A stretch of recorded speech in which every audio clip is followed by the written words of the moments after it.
अस्सलाम वालेकुम नाज़रीन। नाज़रीन, फ़ौज की दबंग एंट्री हो चुकी है। DGI SPR का सख्त पैगाम भी जारी हो चुका है, आपने सुन भी लिया होगा।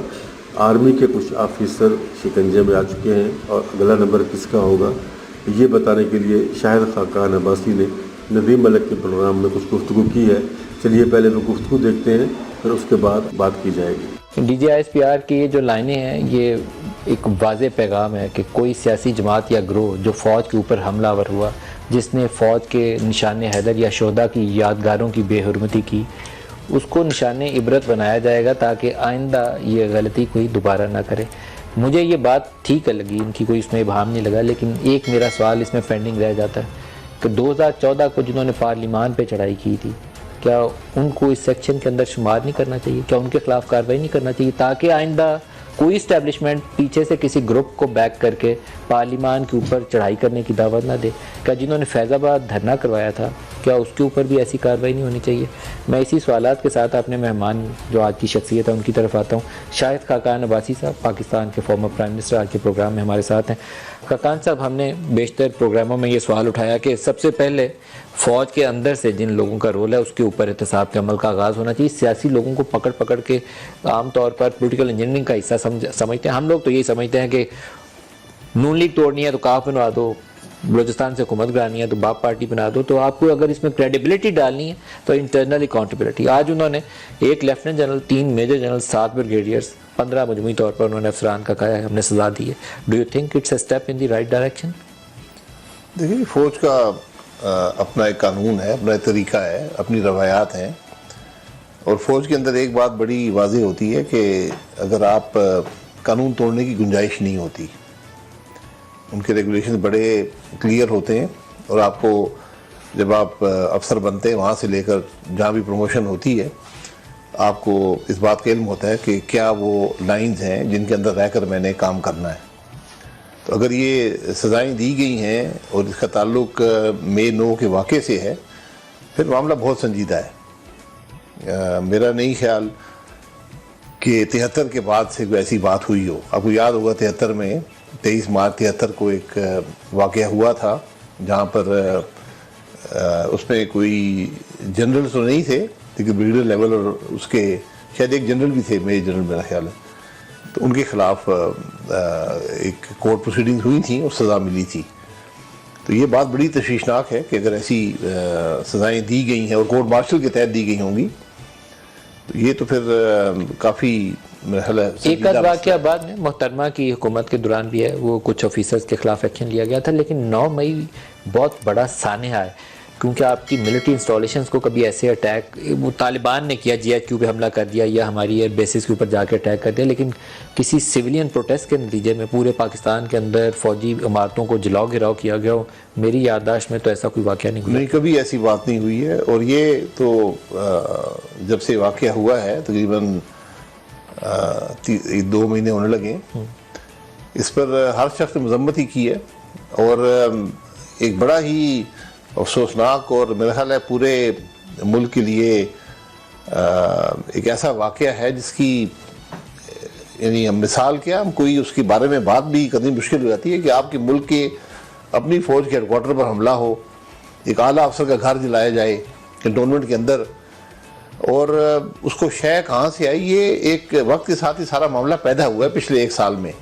जिस तरह वर्करों को शय दी गई, लीडरों को शय दी गई, नहीं आप जो मर्जी करें, हम कानून से बाला हैं।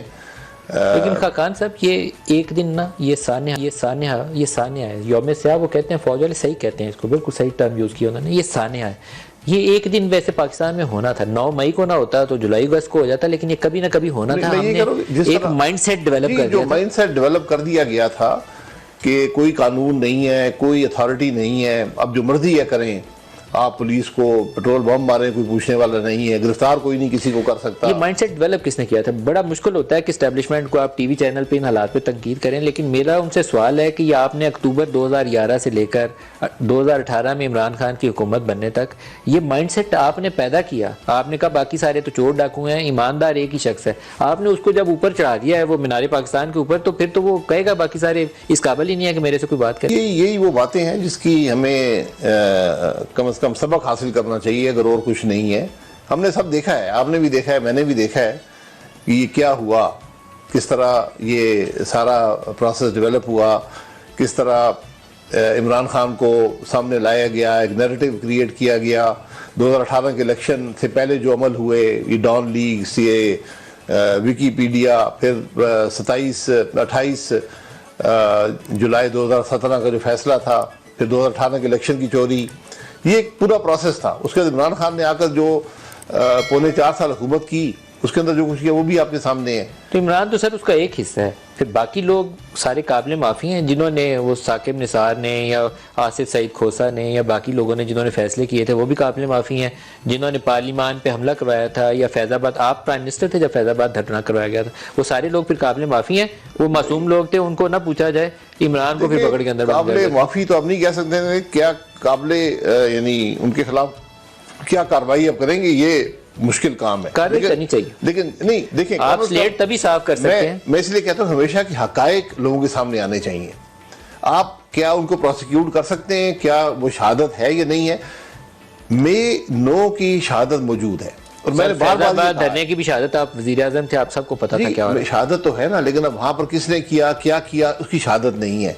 आपको मालूम था कि उस वक्त की एस्टेब्लिशमेंट उसके पीछे है, उसकी लीड किस तरफ जाती थी, आप पूरी आपकी हुकूमत के सारे लोगों को पता नहीं, ये तो आप भी जानते हैं, मैं भी जानता हूं, लेकिन उसकी कोई शहादत है कि तो आप वज़ीर आज़म थे, आपको पता होना चाहिए। देखिए, यहाँ पर तो मे नो को जो हुआ है, अगर आप इसकी प्रोसिक्यूशन नहीं करेंगे, आज जो मैंने वो प्रेस कॉन्फ्रेंस नहीं देखी DGI-SPR की, लेकिन इस मामले की प्रोसिक्यूशन बड़ी जरूरी है।